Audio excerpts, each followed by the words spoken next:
On April 23, 2025, something unusual happened in Dulce, New Mexico, a small town with a population of just under 3,000 people, tucked away near the Colorado border. At exactly 2:14 a.m., residents reported a series of bright, pulsating lights over the Archuleta Mesa, followed by widespread power outages and an unexplained tremor that lasted nearly 45 seconds. Most dismissed it as another minor earthquake. Others claimed it was a military exercise gone wrong. But for a select few eyewitnesses, this was something far more extraordinary.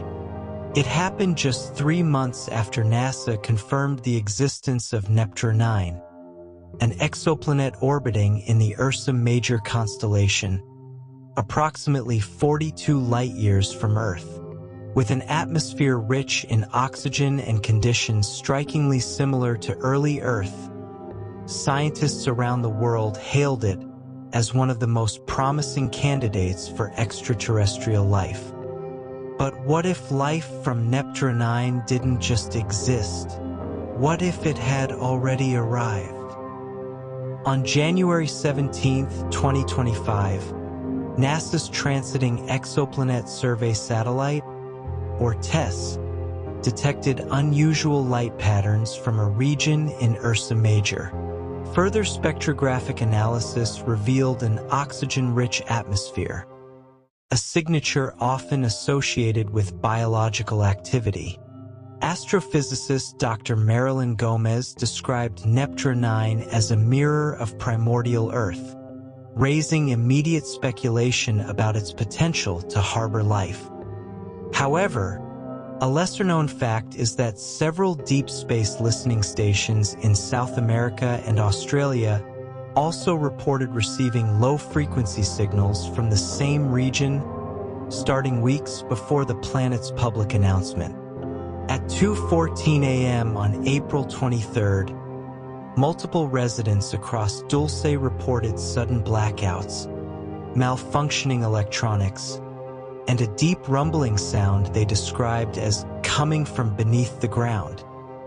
Security cameras captured brief flashes of light in the sky, objects moving at irregular speeds and angles.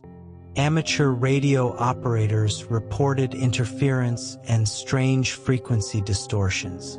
And in the hills near Archuleta Mesa, several cattle ranchers claimed to witness a massive, triangular craft descending silently before disappearing behind the ridge.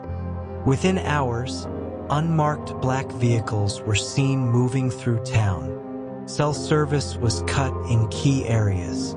And by sunrise, federal agents were reportedly canvassing local homes, asking residents to remain silent about what they saw.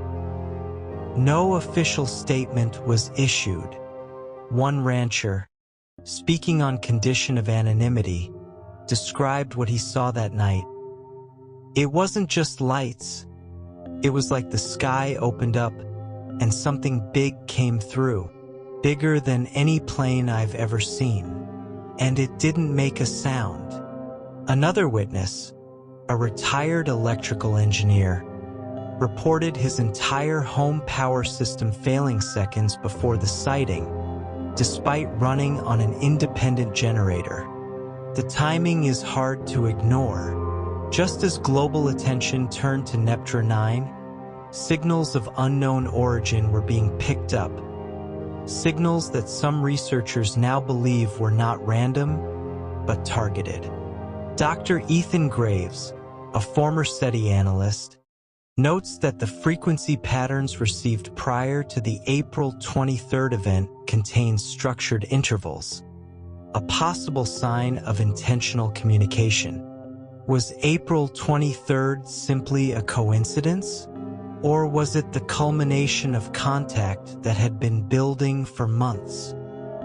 In part 2 of our investigation, we'll examine the classified government files leaked after the Dulce incident and explore new theories suggesting that the visitor from Neptune may not have left. In fact, it may still be here. In part 1, we uncovered the strange events that shook Dulce, New Mexico, on April 23, 2025. Unexplained lights, sudden blackouts, and eyewitness accounts of a massive, silent craft. Now, leaked documents and insider testimony suggest these events may be part of a larger, hidden story, one that connects the discovery of Neptune 9 to a possible ongoing extraterrestrial presence right here on Earth. 2 weeks after the April 23rd incident, a cache of classified documents surfaced online, allegedly from within a defense contractor associated with deep space monitoring projects. Among the files were incident reports referencing anomalous aerial vehicle sightings over northern New Mexico and biological signatures inconsistent with known terrestrial life. One report, dated April 24th, mentions a retrieval operation near Archuleta Mesa, codenamed Project Nightbridge, aimed at recovering foreign material of non-human origin. While the authenticity of these documents remains officially unverified, independent experts have pointed out the use of language and classification stamps consistent with legitimate government files. Attempts to obtain official statements from the Department of Defense and Homeland Security were met with standard denials. However, former intelligence officer Mark Delaney, speaking under anonymity, claims that Dulce has long been monitored as a potential hotspot for trans-atmospheric incursions. Delaney states, "It's not the first time we've tracked objects matching no known signature over that area. What happened in April was just the first time it became visible to civilians in a big way." Residents reported a noticeable uptick in military presence. Helicopters conducting night exercises, unmarked aircraft, and restricted zones being quietly expanded around Archuleta Mesa. Seismographs from the region also recorded a series of shallow, rhythmic tremors, occurring at regular intervals over several weeks. Geologists could offer no clear explanation.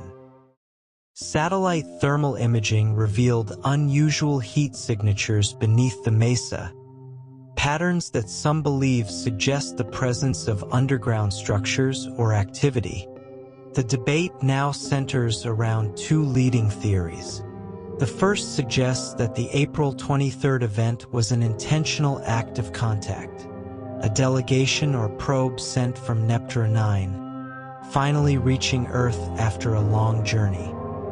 The second, more unsettling theory, posits that what arrived that night was not meant to be seen, and that government forces have been engaged in containment efforts ever since. The astrophysicist who first highlighted Neptune 9's potential believes the planet's alignment with Earth at that time was no coincidence. If they came, it means they calculated it, and they chose that moment for a reason. As of today, no further public sightings have been confirmed, but locals in Dulce continue to report strange hums at night, flickering lights, and the feeling that they are being watched. Meanwhile, deep space signals from the Ursa Major region have reportedly ceased, as if whoever was calling no longer needs to. Is this the beginning of a new chapter in human history, or the continuation of a hidden narrative that has been unfolding in the shadows for decades? One thing is certain: the April 23rd incident has left more questions than answers. And as more pieces of this story leak into public view, the line between science fiction and reality grows thinner by the day. Subscribe to Wild Continuum Unveiled, where myths, mysteries, and the truths they don't want you to know come to light. Stay curious, stay watching,